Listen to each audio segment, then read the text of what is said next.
নেপাল একটা পরিবর্তন হয়েছে সেই বাংলাদেশের বিপ্লবের মধ্যে দিয়ে একটা বৈষম্য ভিত্তিক অধিকার নিয়ে সেই দিনকার আন্দোলনে ছিল।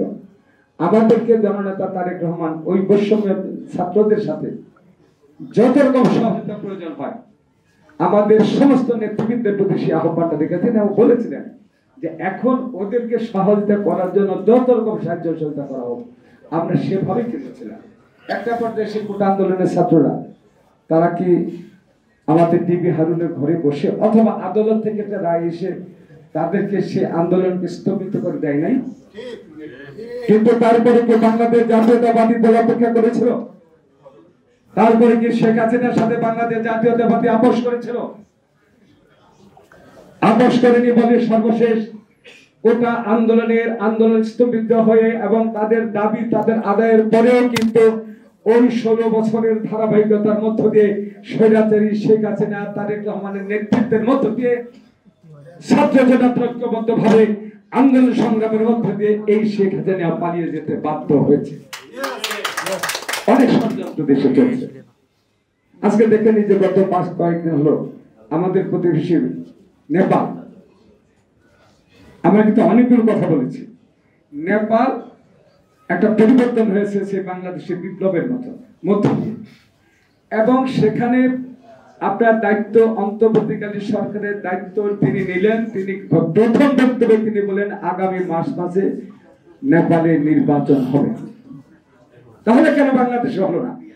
কেন আজকে 1 বছরের জায়গায় 1.5 বছর? একটি তত্ত্বাবধায়ক সরকার বলেন অন্তর্বর্তীকালীন সরকার বলে এটা সাধারণত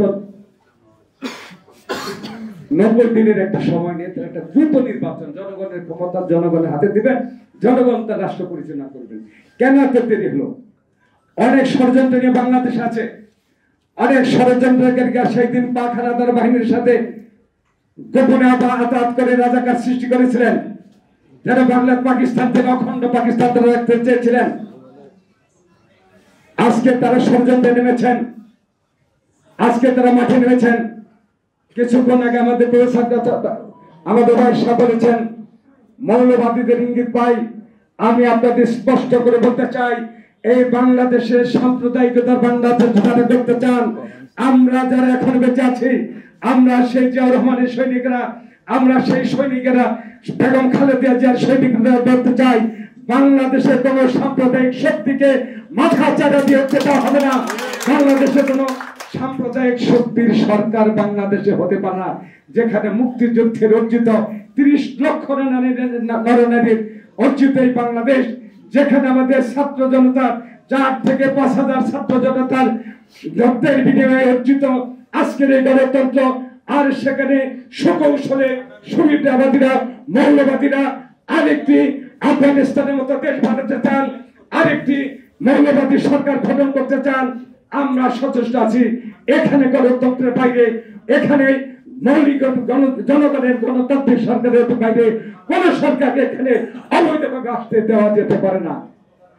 অনেক ষড়যন্ত্র হচ্ছে আজকে। কেন আপনার খেয়াল করে শুরুর থেকে কথাটা ছিল তত্ত্বাবধায়ক সরকারের অধীনে নির্বাচন, এটা তো ছিল। আজকে কেন আপনার একটা দাবি আনলেন? দাবিটা কি?